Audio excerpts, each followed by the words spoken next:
수요일 바이블에 오신 여러분을 주님의 이름으로 사랑하고 축복합니다. 자, 오늘은 여러분 페이퍼에 시각장애인을 고치시다 라고 나가 있는데 제목을 조금 바꾸었어요. 바디메오를 치유하시다 라고 제가 이름을 조금 바꾸었습니다. 예배 직전에 조금 바꾸었어요. 바꾼 이유는 오늘의 이야기는 바디메오의 이야기와 많이 겹쳐 있기 때문이에요. 사실상 공간 복음에서 같은 사건으로 보고 있기 때문입니다. 하지만 기록된 내용을 보면 마태복음, 마가복음, 누가복음, 공간 복음에 기록된 내용을 보면 많은 부분에서 비슷하지만 한 복음서 마가복음에만 바디메오라고 하는 이름이 나오고 있는 것을 볼 수가 있어요. 그렇기 때문에 이걸 갖다가 바디메오의 이야기냐 바디메오의 이야기가 아니냐, 그것보다 중요한 하나님께서, 예수님께서 과연 우리에게 무슨 말씀을 해주실지에 대해서 귀를 쫑긋 세우고 들으시면은 여러 복음서에 조금씩 다르게 기록되어 있지만 그 안에서 발견할 수 있는 공통된 은혜를 발견할 수가 있을 것입니다. 오늘은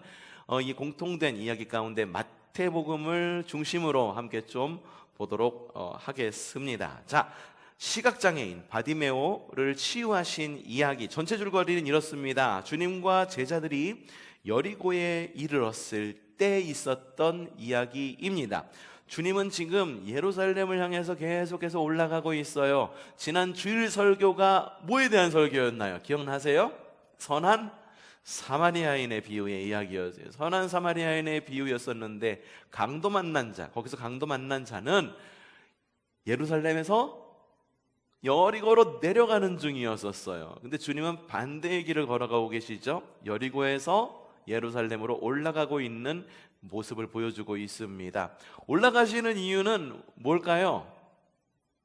십자가의 사명을 감당하시기 위해서 여리고에서 로마레네 예루살렘으로 올라가고 있는 것입니다. 그 가운데에서 여리고에 이르렀을 때 시각장애인이 이렇게 외칩니다. 다윗의 자손이여 나를 불쌍히 여기소서.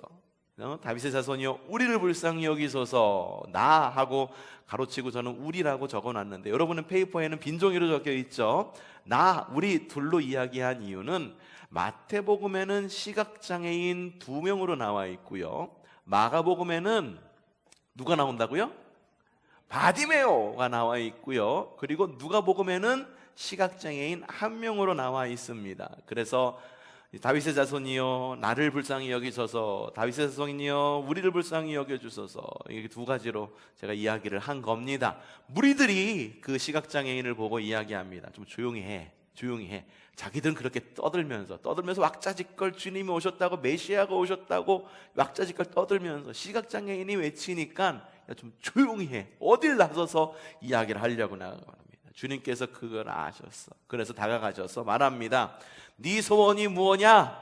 소원을 말해봐. 소원이 무엇이냐? 말해라 라고 합니다. 시각장애인이 이야기합니다. 눈을 뜨는 것입니다. 앞을 보기를 원합니다. 그러자 주님께서 옛끼 이놈 물러가! 라고 말씀하셨죠? 아니에요. 치유하셨습니다.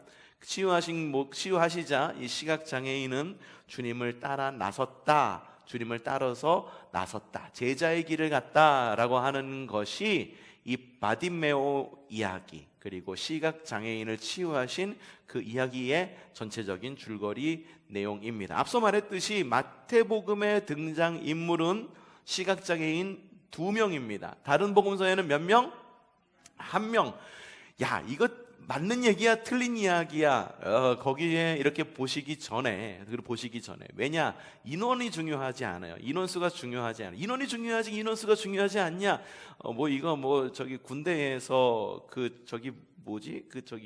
인원수 세 가지고 어디 대회 어디 나가는 것도 아니고 하는 것도 아니고 왜 인원수가 중요하지 않느냐? 이게 말씀드리는 건 뭐냐면 마태, 마가, 누가복음은 공간복음이라고 말했고 요한복음까지 포함해서 4복음서라고 말씀드렸어요. 특별히 공간복음은 같은 사건을 보고 다른 제자들이 같은 사건을 다른 시각에서 보았습니다. 쓰여진 시기도 달라요. 그렇기 때문에 쓰여진 이야기들이 성령의 감동에 의해서 제자들이 쓴 것이기 때문에 내용들이 조금씩 다를 수도 있다. 하지만 그것을 관통하고 있는 내용이 무엇인지를 보면 된다라고 이 수요 리바이블 시간에 이미 오래전에 여러분에게 말씀을 드렸습니다. 인원수보다 중요한 것, 이게 맞냐 틀리느냐 라고 시시비비를 따지는 것보다 중요한 건 뭐냐 하면 과연 그 시각장애인 둘이, 마태복음을 보니까요,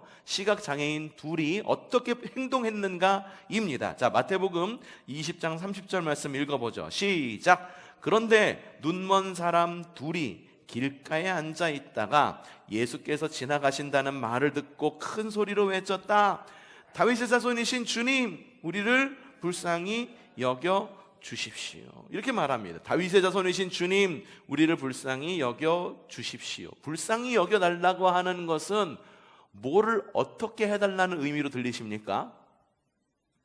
고쳐달라는 이야기로 들리십니까?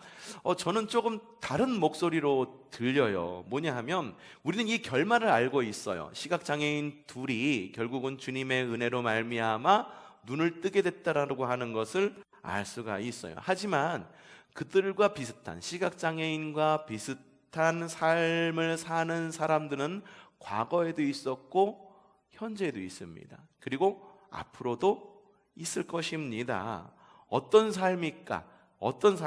나를 불쌍히 여겨주세요. 그리고 지나가는 사람들에게 이렇게 구걸을 하면서 살아가는 불쌍한 인생들이 있을 수도 있다라고 하는 거예요. 지금도 그런 삶이 있다라고 하는 거죠. 이게 뭐냐 하면 사람들의 무시와 연민에 익숙해진 삶.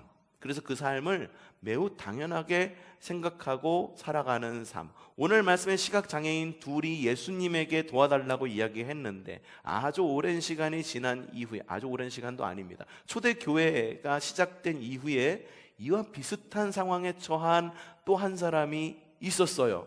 사도행전에 나왔는데 그게 어떤 사람인 것 같습니까? 성전 미문에서 있었던 바로 그 사람이에요. 오늘 제가 말씀을 가져왔어요. 사도행전 3장 1절부터 3절 말씀 읽어보죠. 시작. 오후 3시에 기도 시간이 되어서 베드로와 요한이 성전으로 올라가는데 나면서부터 못 걷는 사람들이 떠매고 왔다. 그들은 성전으로 들어가는 사람들에게 구걸하게 하려고 이 못 걷는 사람을 날마다 아름다운 문, 성전 미문이라고 여러분 알고 있죠? 아름다운 문이라는 성전 문 곁에 앉혀 놓았다. 그는 베드로와 요한이 성전으로 들어가는 것을 보고 구걸하였다라고 적혀 있는 것을 볼 수가 있습니다. 이 당시에는요, 구걸하는 것은 하나의 직업이었었습니다. 직업으로 여겼어요. 그래서 사도행전에 보니까 뭐라고 적혀 있어요? 나면서부터 못 걷는 사람을 사람들이 떠매고 왔다. 그들은 성전으로 들어가는 사람들에게 구걸하게 하려고 이 못 걷는 사람을 날마다 성전 미문에 곁에 앉혀놓았다라고 하는 이야기를 볼 수가 있어요. 왜냐하면 그게 그 사람들의 밥벌이였던 거예요. 더 이상 어떻게 무엇을 해서 살아갈 수 있는 방법이 없었던 것. 그것이 그 당시에 몸이 불편했던 분들의 삶이었던 거예요. 그러니까 이분들은 어떻게 받아들였느냐? 그렇게 사는 것, 구걸해서 사는 것, 누군가에게 손을 내밀면서 사는 것, 그것이 매우 당연한 삶이라고 여겨졌고 자신들의 직업이라고 여겼고, 그리고 그렇게 사는 것 외에 아는 것이 없었을 것이다라고 우리는 추측해 볼 수가 있습니다. 그러므로 여러분, 오늘 말씀에 나온 이 시각 장애인들의 외침은 뭐였을까? 물론 예수님이 메시아라고 하는 소문은 이미 익히 들어서 많이 알았을 거예요. 메시아구나, 많은 사람을 치유했구나 라는 그런 이야기를 많이 들었을 거예요. 그럼에도 불구하고 그들의 시각장애인들이 외친 그 외침의 소원의 내용, 다윗의 자손이여 우리를 불쌍히 여겨주소서 라고 외친 것은 주님, 내가 보기 원합니다 라고 하는 외침이었을까? 사실은 그런 외침이라기보다도 이런 외침하고 비슷했을 거예요. 한 푼만 주십시오. 오늘 하루 살아갈 수 있을 만큼의 그런 동전이라도 나에게 주고 가시면 내가 오늘 하루 먹고 살 수 있을 것 같아요 라고 하는 그러한 외침이 아니었을까 추측해 볼 수가 있습니다. 그렇게 추측해 보는 이유도 또 다른 이유가 있어요. 뭐냐면 우리가 그렇잖아요. 늘 우리도 교회에 모여서 하나님께 예배하고 주님의 은혜를 사모한다라고는 하지만 나에게 뭔가 특별한 은혜가 있기를 원하는데 이상하게도 그런 특별한 은혜는 나 위에 다른 사람이 다 받아가는 것 같아. 옆집에 있는 아무개 엄마 이렇게 다 받아가는 것 같아. 아유, 우리가 지난번에 그 가족 사진의 날로 해가지고 이렇게 시상식을 했잖아요. 그래도 우리 교회 역사상 글쎄 제가 온 역사상 그래도 제법 큰 선물을 준비해가지고선 이렇게 1등한 가정에게 이렇게 드렸어요. 그런데 1등한 오숙자 권사님 가정에서 가져가셨잖아요. 그 가습기에 가습기면 안 되지. 여름에 가습하면 안 되죠. 제습기예요. 제습기를 드렸는데 아마 속으로 그렇게 생각하고 계셨을지를 모르겠어. 이렇게 보면 주중에 와서 보면은 이게 세 가정이 있어가지고선 이렇게 스티커를 붙여놓은 거 보면은 오숙자 권사님 가정이 스티커 수가 제일 적었었어요. 그런데 주말에 오셨던 손님들이 거기다가 몰표를 다 붙여주신 거예요. 뭐 제가 붙이란 얘기도 안 했어요. 그냥 저기 있으니까는 보시고 좀 붙여주세요. 우리가 한 거는 그것뿐이에요. 그런데 서다에 오셨던 손님들이 보셨을 때 그 사진, 어떤 사진? 오숙자 권사님 그리고 강정박 권사님 딱 있는 사진, 요 사진이 그렇게 보기 좋았나 봐. 어쩌면 오숙자 권사님이 주중에 와서 그렇게 생각하실지 모르겠어. 에이, 우리 표가 거의 없다. 에이, 내가 받기는 글렀다라고 생각하셨을지도 모르겠어. 그렇게 생각하셨어요? 그렇게 생각하셨대. 근데 어때? 역전이 돼가지고 오숙자 권사님 댁에서 가져가셨네. 와, 근데 이게 꼭 이런 간단한 이러한 우리 삶의 에피소드, 아주 간단한 에피소드뿐만 아니라 교회 내에서 그리스도인의 삶에서 이렇게 보면은 하나님의 아주 크신 은혜가 나에게 있기를 원하기는 원해. 간구해, 기도해. 그런데 늘 기도하는 거 보면은 어떤 기도일까? 그냥 우리가 주기도문 하듯이 어떤 기도? 일용할 양식을 주시옵고, 그냥 하나님께서 예비해 주신 큰 은혜, 어떤 그런 은혜보다도 그냥 당장에 주어질 하나님, 오늘 일용할 양식이 없어요. 오늘 건강을 주셔야겠어요. 오늘 하루 살 재정을 주셔야 될 것 같아요. 이런 거에 묶여가지고선 우리가 고기에 묶여가지고선 주님께서 예비해 두신 그 은혜를 쫓아가지 못하는 경우가 있다라고 하는 거죠. 여러분은 어떻습니까? 저도 종종 그런 거를 느껴요. 그냥 뭔가 닥쳐진 거를 보고 이거 어떡하지? 급해. 요거를 빨리 불 꺼야 돼. 그러면은 정작 중요한 것보다 급한 것을 따라가는 것이 사람의 마음이더라고요. 시각장애인들도 같은 마음이 아니었을까 싶어요. 많은 사람들이 주님을 만나서 장애에 있었던 지체장애인들이 일어서기도 하고, 그리고 어린이를 사랑하고, 그리고 그 당시에 있었던 많은 사람들이 주님의 앞에서 큰 은혜를 누렸는데, 야, 설마 그 은혜가 나한테도 오겠어? 다윗의 자손 예수님 오늘 하루 나에게 시각 장애 고쳐주는 거 그거가 아니라 그냥 오늘 하루 그냥 살 수 있게끔이라도만 좀 고쳐주세요라고 하는 것이 그들의 마음이 아니었을까? 그리고 또한 왜 이런 생각을 하게 되었느냐? 그들이 이렇게 외칩니다. 다윗의 자손 예수님이라고 외칩니다. 다윗의 자손이라는 건 뭐냐 하면은 왕족이라는 이야기를 갖고 있어요. 의미를 갖고 있어요. 이스라엘 사람들이 회복해야 할 나라, 하나님 나라의 표본이 뭐냐 하면은 다윗 왕조의 때의 표본을 그대로 회복하기를 원해요. 국방력도 끝내주고, 뭔가 일하면은 주변의 사람들이 벌벌벌 떨고, 재정도 막 넘쳐나고, 막 부흥이 일어나고, 사람들이 한마음 한뜻으로 하나님을 예배하고, 막 이런 때를 막 사람들이 막 생각했다라고 하는 거죠. 그렇다 보니까 사람들이 가지고 있었던 왕족, 물론 요셉, 예수님의 아버지인 요셉을 보면은 이제 몰락한 왕조여서 몰락한 왕조의 피를 물려받은 예수님이셨기 때문에 집안이 그렇게 막 썩 잘 사는 집은 아니었을 거라고 우리는 추측해 볼 수도 있지만, 사람들이 생각했을 때 상식적으로 왕족은 곧 부자다라고 하는 생각을 가지고 있었을 거라는 거예요. 그래서 시각장애인들이 물어보는 거예요.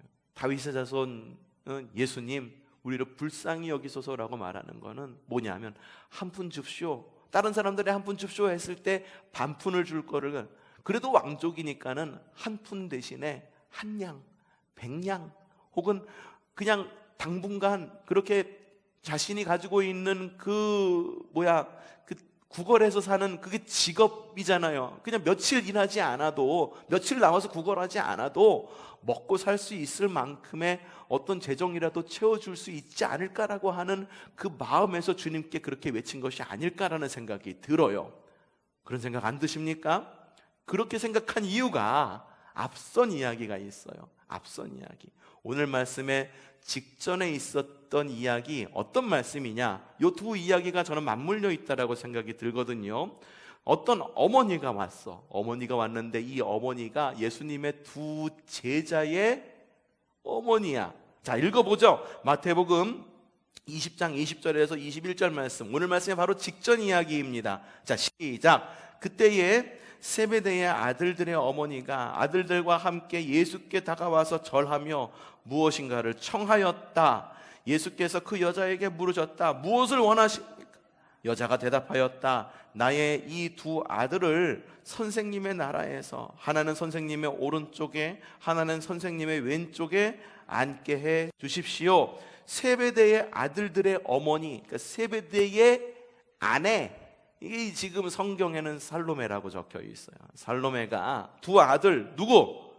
야고보와 요한.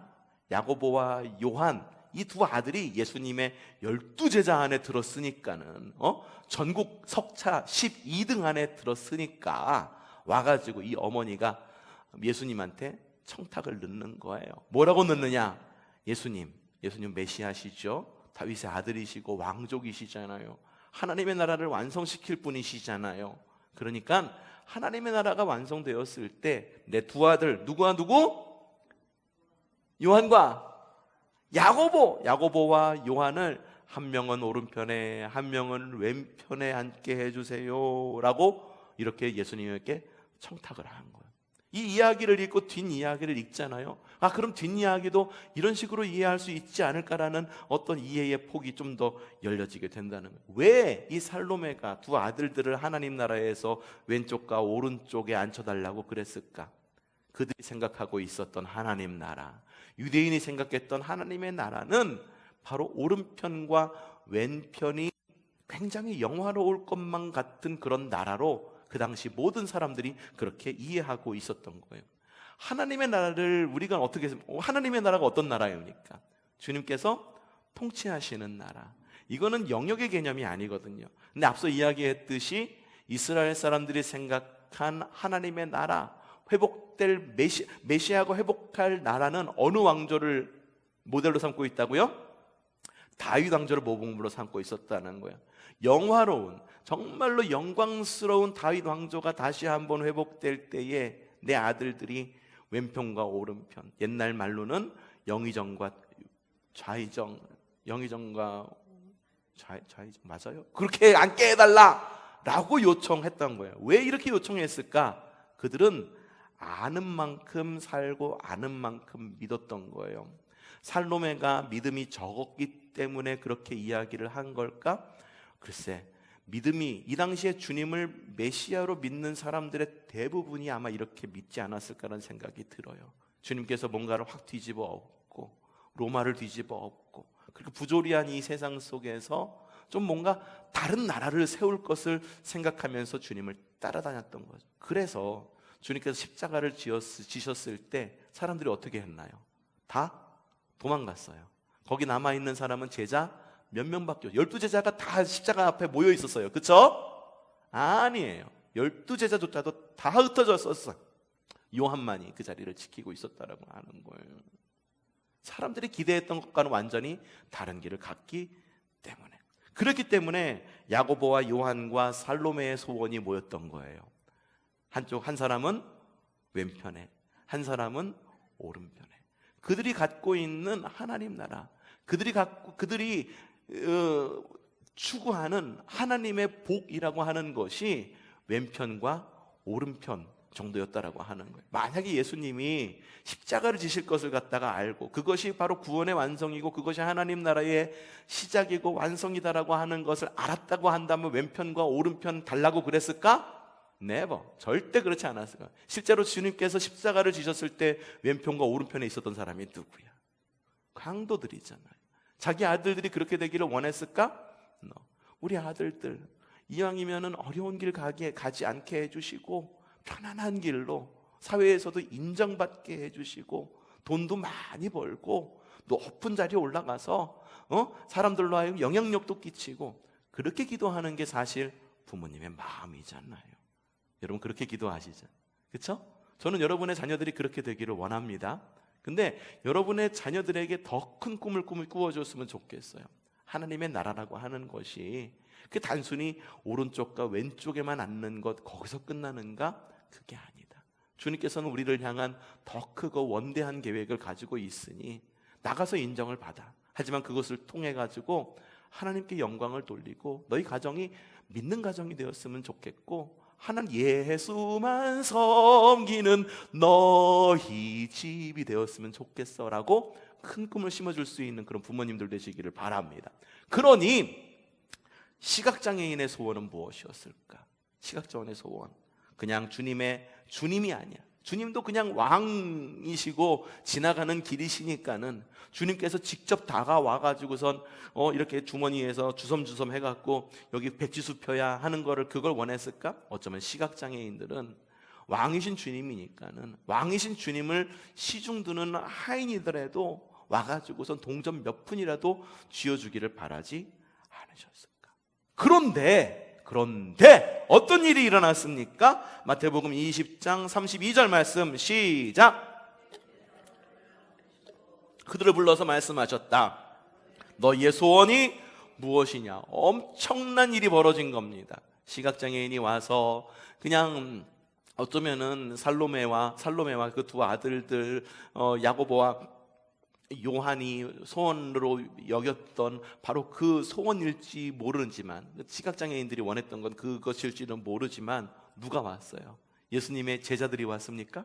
예수님의 하인이 왔습니까? 아니, 주님께서 직접 찾아오셔서 말씀하십니다. 너희의 소원이 무엇이냐라고 이야기를 합니다. 이 이야기를 제가 톰 라이트라고 하는 그 영국의 신학자를 대빵 좋아하거든요. 그래가지고선 이분이 쓴 글이 있어. 이 글을 제가 설명해 주는 것보다 그냥 읽어드리는 게 훨씬 더 와 닿을 것 같아. 굉장히 극적으로 써놓았더라고요, 이 이야기를. 그래서 가져왔습니다. 한번 제가 읽어보도록 할게요. 앞에 아마 자막이 나갈 거예요. 봅시다. 예수께서 걸음을 멈추시고 그들을 불러 말씀하셨다. 너희 소원이 무엇이냐? 라고 물었을 때 그들의 생각입니다. 글쎄요, 바라는 것이라. 거린이 바라는 게 무엇이겠습니까? 그런데 왜 이런 질문을 하시는 걸까? 무슨 뜻일까? 무엇을 암시하는 것일까? 하지만 다 원하는 것을 구했다가 예수님이 하실 수 없는 일이거나 들어주지 않으면 망신만 당할 텐데 그러면 돈도 못 받겠지. 그나마 돈이라도 챙기게 그냥 안전하게 가는 편이 낫지 않을까? 하던 대로 하는 게 좋지 않을까? 뜨거운 여리고의 태양 아래서 우리는 그들을 바라보고 있다. 그 몇 초간은 몇 시간과도 같았을 것이다. 그리고 댐이 터졌다.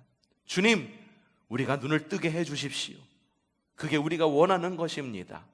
눈을 뜨게 해 주십시오. 예수님의 마음이 뭉클해졌다고 마태는 말한다. 예수님은 그 잠시 동안에 일어난 한 편의 드라마를 지켜보고 계셨다. 평생 돈을 구걸하는 일에 익숙하게 굳어진 습관 이면으로 파고들어 돈 대신에 정말로 중요한 것 한 가지를 구하기 위해서 그들이 어떤 대가를 치렀는지 그리고 앞으로 어떤 대가를 치러야 할지 예수님은 아셨다. 그래서 예수님은 그들을 만지셨고 그들은 보게 되었다. 아멘. 톰 라이트의 어떤 상상력에 의해서 쓰여진 글입니다. 근데 굉장히 설득력 있지 않습니까? 거린에게 말하는 원하는 게 뭐냐라고 물었을 때 거린이 가지고 있는 그 세계관 안에서, 거린이 가지고 있는 그 상황 안에서 그가 원할 수 있는 것이 무엇일까? 근데 이 거린은 생각했던 거예요. 시각장애인은 생각했던 거예요. 야, 이 말씀의 뜻이 뭐지? 무슨 뜻이지? 뭘 암시하는 거지? 야, 근데 내가 정말로 원하는 거는 글쎄 평생 생각해보지도 못했던 건데, 이게 마가복음과 누가복음에 보면은 이 바디메오 그리고 이 시각장애인이 다시 보게 됐다라는 말이 적혀 있어요. 오늘 말씀에도 다시 보게 되었다라고 아마 적혀 있을 거예요. 이 말은 뭐냐 하면은 태어날 때부터 시각장애인이 아니었다라는 뜻인 거예요. 그래서 세상을 본다는 게 무엇인지를 알고 있었고, 어쩌면 세상을 눈으로 보는 그 세상을 동경하면서 살았을지 몰라요. 하지만 그때의 의학이나 그때의 모든 환경들이 그들의 시각을 고쳐줄 수 없다는 것을 알고 있었기 때문에 그들이 막연하게나마 꿈속에서라도 보아왔던, 실제 육신의 눈으로는 볼 수 없지만 그들의 꿈속에서 마음으로 영으로 보아왔던 바로 그 세상을 다시 보는 것, 그것이 정말로 그들이 원했던 소원이었지만 정말로 그걸 해줄 수 있을까라고 하는 그런 마음에서 이렇게 얘기했다는 거죠. 야, 정말 원하는 것, 그래 내가 눈을 봤으면 좋겠지, 보면 좋겠지. 근데 정말 그걸 구했는데 예수님이 하실 수 없다거나 안 돼라고 말하면 어떡하지? 그런 두려움. 그래서 그냥 안전하게 평소처럼 그냥 하루 그냥 동전 몇 잎이라도 얻는 게 훨씬 더 나에게 안전한 게 아닐까라고 마음 가운데 갈등이 있지 않았을까? 그 갈등 굉장히 짧은 순간이었지만 그 사람에게는, 그 시각장애인 두 명한테는 굉장히 긴 시간이 아니었을까?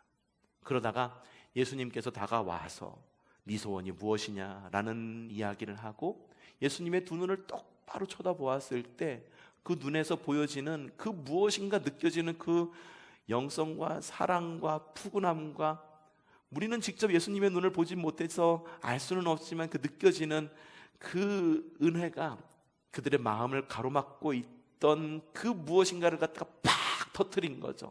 땜이 터진 거죠. 그리고 외친 겁니다. 주님, 우리가 눈을 뜨게 해주십시오. 우리가 원하는 게 바로 그겁니다. 눈을 뜨게 해주십시오.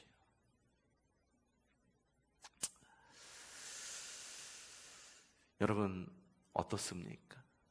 오늘의 이야기 이렇게 해석을 좀 해보았습니다. 다음 주에도 이 이야기를 또 볼 텐데 그때는 바디메오의 이야기로 보게 될 거예요. 근데 오늘 이야기 이후에 똑같이 결론은 똑같습니다.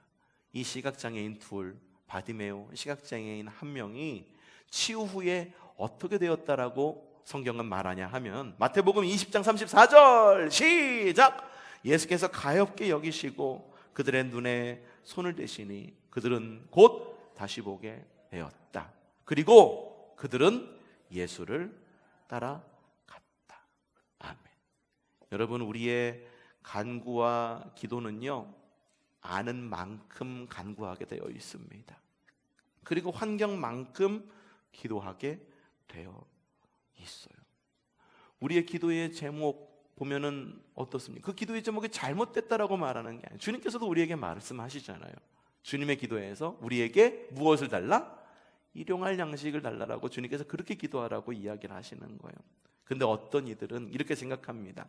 야, 내가 기도하는 것이 모범 답안, 주님께서 원하시는 모범 답안이 아닌 것 같아 라고 하는 두려움이 있다라고 하는 거예요. 세베대의 아들들 그리고 어머니 두 시각장애인처럼 야, 내가 원하는 것이 주님께서 해줄 수 있는 그 큰 것, 믿음이 작아서 그걸 어떻게 구할 수 있을까? 그걸 내가 어떻게 기도할 수 있을까라고 하는 두려움. 그런 두려움. 또 하나의 두려움이 있죠. 사람들의 이목에 대한 두려움. 기도합시다 라고 말하면 어떻습니까? 다 숨어 들어가는 것이 우리의 모습. 왜? 내 기도 누군가 들으면은 내 신앙의 깊이가 들킬 것 같아. 그리고 또 내 사생활이 노출될 것 같아. 내가 정말 기도하고 싶은 이야기는 분명히 여기에 있는데 이 이야기를 이야기하고서는 하다 보면은 누가 옆에 있는 아무개 권사님, 아무개 장로님, 아무개 혹시 목사님이 지나가다가 들을까봐 들키면은 야, 나 창피하잖아 라는 그 마음, 두려움 때문에 주님께 직접 간구하거나 기도하지 못하는 경우가 많아요. 그래서 도전도 해보지 못하고 포기하는 사람들이 얼마나 많은지 몰라요. 그리고 내가 아는 선 안에서만 기도하고 간구하는 거죠. 발등에 떨어진 불만 끄기에 급급한 기도, 급급한 간구, 그런 신앙 안에서 우리가 이 땅을 살아가고 있다라고 하는 거예요. 여러분, 우리가 기억해야 될 것이 있습니다. 그게 뭐냐 하면 우리가 주님께 기도하고 간구할 때 주님은요, 성령님, 우리 알게 되신 성령님은요, 우리에게 날카로운 질문을 던지십니다. 내 표면을 두껍게 싸고 있는 굳은 껍질을 뚫습니다. 그리고 이면에서 부글거리는 진짜 간구와 기도를 찾게 하시는 분이 바로 우리 성령님이시다라고 하는 거예요. 그래서 주님께서 오셔서 말씀하시는 거예요. 내가 너에게 뭘 해줄 수 있을까? 네 소원이 무엇이냐? 정말 네가 원하는 게 무엇이냐라고 우리에게 물어올 때 우리는 그제서야 주님께 이야기를 하는 거예요. 주님, 내가 이러한 것 간구하는데, 내가 아는 바가, 자라온 바가, 내 환경이 이러이러해가지고 이러이러한 것을 갖다가 기도하지만 주님, 표현할 수 없어요. 내가 무식하고 배운 것도 없고 글도 짧고 학식도 짧고 할 수 있는 표현력도 짧아서 뭐라고 이야기할 수 없지만 주님, 내 마음 아시죠? 내 마음 아시죠? 내 마음 아시죠? 하면서 가슴을 치면서 기도할 수 있는 그런 마음을 성령님께서 우리에게 주시는 거예요. 여러분, 세상 살면서 우리가 생활신앙으로 이어져야 된다라고 늘 이야기를 합니다. 그런데 우리의 신앙은요, 안전한 신앙이라는 거는 있을까? 보통 보면 우리는 안전하게 신앙생활을 하기를 원합니다. 모험하기 싫어해요. 주님을 믿으면서 안정된 단단한 길만 밟기를 원하지, 베드로처럼 주님께서 한번 와봐 라고 했을 때 그 풍랑 가운데에서 물을 밟지는, 풍랑 가운데에 그 바다를 밟기를 원하지 않는다라고 하는 거예요. 근데 우리의 신앙은 뭐냐 하면은 안전한 신앙, 그런 것은 없습니다. 신앙이란 기존의 하나님 마음에 합하지 않은 기존의 것을 무너뜨리는 행위가 바로 우리의 신앙입니다. 그래서 우리가 예수님을 믿으면 어떻게 된다고 말합니까? 사람이 변한다고 이야기하죠. 저 사람이 그런 사람이었나? 근데 교회 다니다 보니까, 예수님 믿으니까 사람이 변화되네. 우와, 어떻게 저런 일이 있을 수가 있지? 놀라운 일이, 기적이 지금도 일어나고 있어요. 저기 우리 부모님이 은퇴하신 저기 당진의 한 교회에 한 권사님이 계셔. 이 권사님은 어렸을 때부터 여성이래 가지고 어렸을 때부터 학교를 못 다닌 거요. 그래가지고 글을 잘 못 읽으셔. 그래서 언제나 당진 시내로 이렇게 버스를 타고 가야 되는데, 늘 행선지를 보는 게 아니라, 행선지를 보고 버스를 타는 게 아니라 그 버스 생김새를 보고선 타고 집을 하고 당진 시내를 왔다 갔다 하시는 이 권사님이 계셨었어. 그런데 놀라운 일이 뭔지 아세요? 권사님이 다른 길은 못 읽어. 근데 성경을 읽어. 이건 놀라운 일이 아닙니까? 이거는 신비가 아닙니까? 이게 지금도 일어나고 있는 일이라니까요. 신비한 어떠한 이런 거를 이야기하는 게 아니라 지금 일어나고 있는 현실을 이야기하고 있는 거예요. 이 사람이 그런 사람이었다고? 글도 못 읽는 분이 성경을 읽는다고? 어떻게 이런 일이 있을 수 있지? 그 사람 늘 이웃과 맨날 쌈딱처럼 싸우고 다니던 사람이었는데 예수님 믿고 난 다음에 성품이 변했어. 화해를 이루는 사람으로 바뀌고, 그리고 이웃들에게 선한 영향력을 끼치는 사람으로 바뀌고, 늘 스크루지처럼 쥐고만 있고 아무것도 내줄 줄 모르는 사람이 바뀌어가지고 이웃을 도울 줄도 알고, 없는 살림에 쪼개가지고 남들에게 흘려보낼 줄도 알고, 그런 사람으로 바뀌었다. 여러분, 그게 진짜 신앙인 거예요. 신앙은 안전하지 않은 게 신앙입니다. 주님의 복음도 역시 안전하지 않았어요. 주님께서 복음을 선포하실 때에 사람들이 예수님을 막 잡아서 죽이려고 그랬어요. 왜 그랬을까? 예수님의 복음이 안전했다고 생각해 보세요. 그 당시 정권이 어느 나라예요? 로마잖아요. 로마를 막 이렇게 찬양하는 복음을 전하고, 그리고 야 그래 바리새인 잘하고 있어, 서기관 잘하고 있구나, 그래 하나님 나라는 너희의 것이야 라고 말했으면은 예수님이 십자가에 달리셨을까? 어쩌면은 그 사람들이 먼저 스카우트 제의가 들어왔을 거예요. 오, 예수라고? 우리한테 쓸모가 있겠는데 우리 당으로 들어와. 이번에 공천해 줄게. 한번 국회의원 한번 나가봐. 그래서 유대 땅, 그래 내가 유대 땅, 로마가 그러면 유대 땅, 그래 네가 한번 대제사장과 한번 손을 잡고 한번 새로운 로마를 일으키기 위하여, 박스 로마나를 위하여 함께 일해보지 않으련, 그렇게 손을 내밀었을 거예요. 그런데 예수님의 복음은 뭐였어요? 그 당시 하나님 나라에 하나님께서 만드셨던 그 세계의 모습에 합당하지 않은 모습들을 다 뒤집어 엎습니다. 대제사장의 아지트 쫓아가가지고 어떻게 합니까? 성전에 들어가서 어떻게 해요? 그 안에 있는 기물들을 다 뒤집어 엎습니다. 성전에서 장사해서 뒤집어 엎었을까? 그런 의미가 아니에요. 성전을 뒤집어 엎은 이유는 그 당시 대제사장과 그 당시에 있던 제사장, 그런 사람들이 로마와 결탁해가지고 그 유대인들, 예배하러 온 사람들에게 그 환전 이익을 챙겼어요. 그래서 이거는 기도하는 집이지 장사하는 데냐라고 말하면서 그래서 뒤집어 엎은 거거든요. 로마 어떻습니까? 사람들이 가는 곳마다 예수님 보고 뭐라고 그래요? 하나님의 아들 그리스도라고 그러잖아요. 그 당시 로마의 하나님의 아들은 누구요? 황제였다고. 모든 것을 뒤집는 것이 예수님의 복음이었다라고 하는. 김용봉 교수님 아까 전에 이야기했던 당진의 그 교회에 김용봉 교수님이라고 유명한 감리교 교수님이 계십니다. 이분은 감리교에서만 유명한 분이 아니에요. 전국적으로 굉장히 유명한 분이에요. 글도 많이 쓰고 책도 많이 써요. 지금 워싱턴 한인교회, 제가 다녔던 제 은사님이시기도 하신데, 그 김용봉 교수님의 그 부모님이 그 아버지 목회하시던 바로 그 교회의 장로님이셨어요. 그래서 이 김용봉 교수님이 굉장히 좀 각별하게 느껴지기도 하는, 그런데 그분이 쓴 주기도문에 대한 서적 이름이 뭔지 알아요? 위험한 기도, 주기도. 왜 주기도가 위험한 기도라고 이야기할까? 우리는 늘 주기도문을 하면서 이 주기도가 정말 위험한지를 알지 못하죠. 하지만 주기도문을 하나하나 뜯어보잖아요. 그럼 그 당시 사회를 완전히 뒤집어 엎는 기도인 거예요.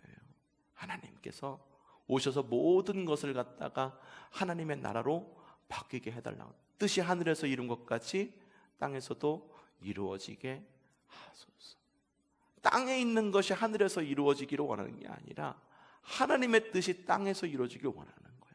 나의 소원이 하늘에서 이루어지기를 원하는 것이 아니라 하늘의 소원이 나에게로 이루어지기를 원하는 것이 바로 주님의 기도라고 하는 거예요. 여러분, 우리의 기도와 간구, 어쩌면 우리가 그렇게 생각할지 몰라. 나의 믿음이 작아서, 나의 믿음이 조금해서. 오늘 새벽 기도의 집도 믿음에 대한 이야기였었죠. 누가 나왔어요? 누가 나왔죠? 여러분이 나오셨어요? 누가 나왔어요? 응? 나도 기억이 안 난다. 누가 나왔죠? 중풍병자. 그래서 천정을 뚫고 내려온 바로 그 믿음에 대해서 이야기했잖아요. 네 믿음이 너를 구원했다라고 하는 거, 그렇죠? 그 믿음이 뭐라고 그랬습니까? 믿음이라는 건 하늘에 떠 있는 뜬구름을 잡는 게 아니라 실제적인 우리의 삶 속에서 삶으로 살아내는 거라고 여러분에게 말씀을 드렸잖아요. 어쩌면 우리의 믿음이라고 하는 것이 정말로 작게 여겨질지 몰라. 아까 새벽에도 얘기했듯이 겨자씨만한 믿음, 이게 작은 믿음이라고 얘기했나요? 믿음이 있든지 없든지, 믿음이 겨자씨만큼이라도 있다고 한다면, 아주 없는 불신이 아닌 작은 믿음이라고도 있다고 한다면, 이 산 보고 저 산 보고 옮기라고 하면은 옮겨질 것이다라고 말한 것이 주님이거든요. 그럼에도 불구하고 우리 안에 어떤 마음이 들어? 하나님, 나의 믿음이 작아서. 그래서 나의 믿음이 작아서 내가 구할 수 있는 건 단순 필요일지 몰라요. 하나님, 내가 알고 있는 범위가 요거밖에 안 돼요. 하나님, 내가 알고 있는 하나님의 나라가 그 정도밖에 안 돼가지고 하나님 나라가 완성될 때 우편 좌편 앉는 것 그 정도밖에 몰라요. 하나님, 나의 믿음이 그렇게 너무 작아가지고 맺혀서 주님께 구할 것, 그것은 오늘 하루 살 일용할 양식밖에 되지 않아요 라고 생각들지 모름에도 불구하고, 그럼에도 불구하고 주님께서 주님의 응답이 주어질 때 그 응답이 알았다, 내 눈을 뜨게 해주겠다 라든지, 아니야, 너를 통해서 할 일이 더 많으니까 넌 가서 예수님의 복음을 전해 라고 해서 우리의 상황에서 노라고 여겨지는 상황이 우리에게 주어지는 상황이 있다 할지라도, 그것이 주님의 응답이라고 우리가 여겨질 때, 그것이 꼭 우리의 뜻대로 예스가 아니고 노, 주님의 뜻대로 노라고 반응이 왔다 할지라도, 그것이 주님의 응답이라고 믿어질 때 우리는 진짜 제자의 길로 들어서게 된다라고 하는 거예요. 그때에 우리는 뭘 할 수 있는 거냐? 바로 오늘 시각장애인 2명이 고침을 받고 앞을 보게 된 다음에 어떻게 해서 예수님을 따라갔듯이 우리도 예수님을 따라간다라고 하는 거예요. 여러분, 어떻습니까? 오늘 이야기를 이렇게 해석을 해보니까 훨씬 더 좀 와닿지 않습니까?